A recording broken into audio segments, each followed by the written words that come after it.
It took an unbelievable amount of time, but Don Sweeney finally, he was able to lock up their star player David Pastrnak to a massive extension with an 8-year, $90 million deal, which amounts to $11.25 million a year for the Czech native. This makes him the 7th highest paid NHL player, trailing Leon Draisaitl, Erik Karlsson, Austin Matthews, Artemi Panarin, Connor McDavid, and Nathan MacKinnon. I'm sure a lot of Bruins fans are in pure elation and relief to not have to endure scares come the summertime about what the future of Pasta would hold, as Sweeney and JP Barry come in clutch, and they finally were able to get a deal done. The announcement couldn't have come at a more perfect time either, as the 2023 trade deadline is coming to a close, and the Bruins, who are the best team in the NHL, have been pretty active during these times, trying to strengthen their team as much as possible. They acquired players like Dmitry Orlov, Garnet Hathaway, and Tyler Bertuzzi to maximize their chances of going on a deep playoff run. Signing Pastrnak is a huge relief for them, but this is a deal where the Bruins didn't really want to pay as high as they had in terms of the AAV, but they did it to avoid a serious risk of him leaving Boston to take his talents elsewhere.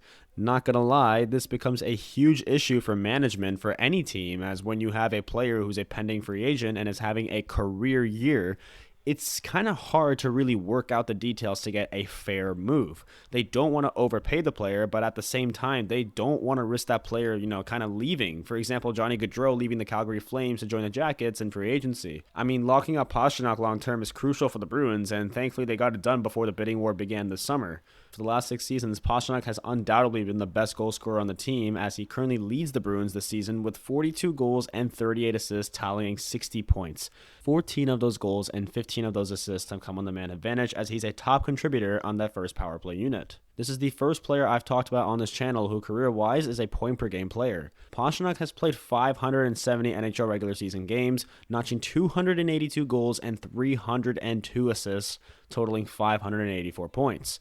In the playoffs, same thing.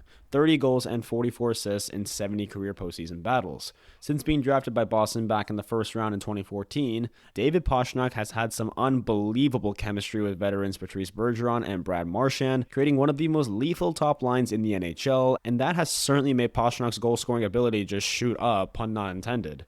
During the shortened 2019-2020 season, he scored his career high in goals with 48 in 70 games and shared the Maurice Rocket-Richard Trophy given to the player with the most goals in a season with Alex Ovechkin, a guy who's won that award 9 different times.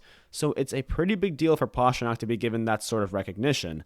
I think if the coronavirus didn't happen, Pastrnak would have had more than 50 goals for sure. He was on fire on a Bruins team that was just packed with talent, and they were just dominating the league as they won the President's Trophy that year. And during the 21-22 season, Pastrnak had 40 goals and 37 assists, totaling 77 points, and would then spend the second half of the year on a different line with Taylor Hall and Eric Haula. That was Bruce Cassidy's method of getting him that scoring knack, which he quickly developed, but when Cassidy was fired, Jim Montgomery decided to play Pastrnak on the second line with Pavel Zacha and David Krejci to develop some Czech Republic chemistry between Krejci and Pasta, which certainly has helped as they're one of the top second lines in the entire league.